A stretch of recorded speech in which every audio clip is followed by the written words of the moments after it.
तो जय हिंद साथियों, आज हम लोग पढ़ेंगे ट्रायंगल, जिसको हिंदी से त्रिभुज बोलते हैं।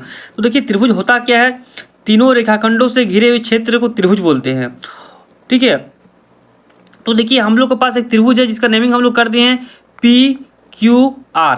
ठीक है, अब देखिए जो त्रिभुज हम लोग का P है, इसका सामने कोण आपका E वाला हो गया, और जो Q है इसका सामने कोण आपका E वाला है, जो R है इसका कोण आपका E वाला है। और अगर आपको पूछता है कि एंगल जो P है इसका सामने का भुजा कौन वाला है, ठीक है, तो एंगल P का देखिए सामने का भुजा आपका E वाला हो जाएगा। E वाला जो भुजा है मतलब QR। ठीक है, जो QR है ये एंगल P का भुजा है, सामने का भुजा।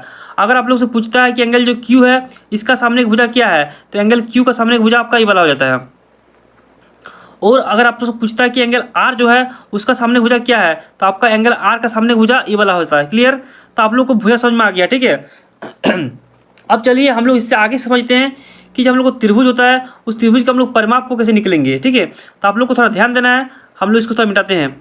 अगर देखिए हम लोग मान लेते हैं यहाँ पर जो हम लोग का PQ है, ठीक है, तो PQ को अगर हम लोग A मान लेते हैं, जो हम लोग को PQ है ये वाला मान लीजिए हम लोग को भुजा A है। ठीक है, आज जो हम लोग को PR है इसको हम लोग B मान लेते हैं, और जो हम लोग को QR इसको C मानते हैं। ठीक है, तो आप लोग को समझ में आ गया, हम लोग भुजा का कुछ मान लिए। अगर आप लोग को एग्जाम में हो सकता है कि 12, 13, 15 कुछ भी आपका साइड दिया हुआ हो सकता है। ठीक है, अब देखिए अगर हम लोग से पूछता है कि जो त्रिभुज है, त्रिभुज के तीनों कोनों का कितना होगा। ठीक है, तो त्रिभुज के तीनों कोनों का योग आपका 180 डिग्री होता है। ठीक है, तो आपका देखिए angle P plus angle Q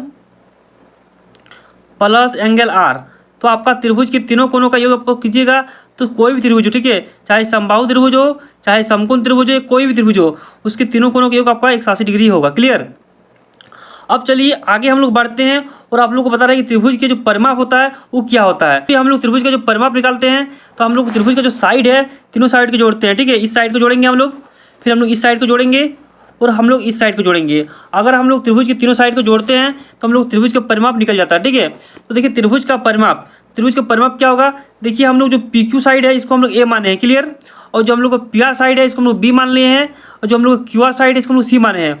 तो आप लोग से अगर कोई पूछता है कि त्रिभुज का परिमाप क्या होगा, तो देखिए परिमाप आपका होता है A plus B plus C, मतलब आपका त्रिभुज के तीनों भुजा को जोड़ देना। ठीक है, हम लोग देखिए भुजा को ABC मान लिए हैं, तो त्रिभुज का परिमाप क्या होता है A plus B plus C।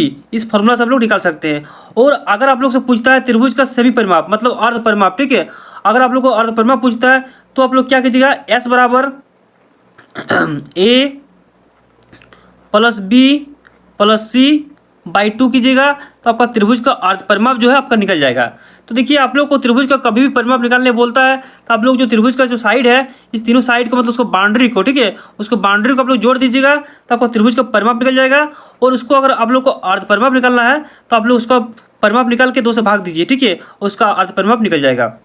तो चलिए इससे आगे हम लोग बढ़ते हैं और आप लोग को बता रहे हैं कि त्रिभुज का जो क्षेत्रफल होता है वो क्या होता है। आप लोग थोड़ा, तो त्रिभुज का क्षेत्रफल, ठीक है, तो त्रिभुज का जो क्षेत्रफल का फॉर्मूला होता है आप लोग थोड़ा ध्यान दीजिएगा।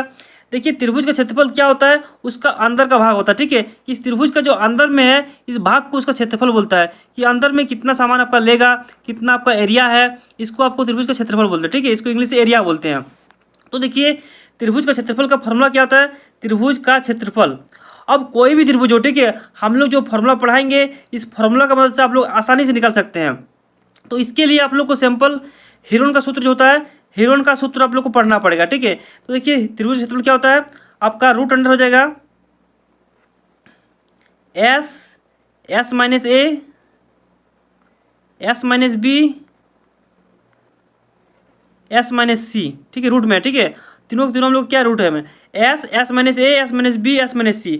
इस फॉर्मूला की मदद से आप लोग आसानी से कोई भी त्रिभुज हो उसका क्षेत्रफल आप लोग आसानी से निकाल सकते हैं, चाहे त्रिभुज कोई भी हो। ठीक है, इसे देखिए प्रत्येक त्रिभुज के क्षेत्रफल का अलग अलग फॉर्मूला होता है, लेकिन ये जो फॉर्मूला है दोस्तों हम लोग का, इस फॉर्मूला के माध्यम से हम लोग कोई भी त्रिभुज का क्षेत्रफल आसानी से निकाल सकते हैं।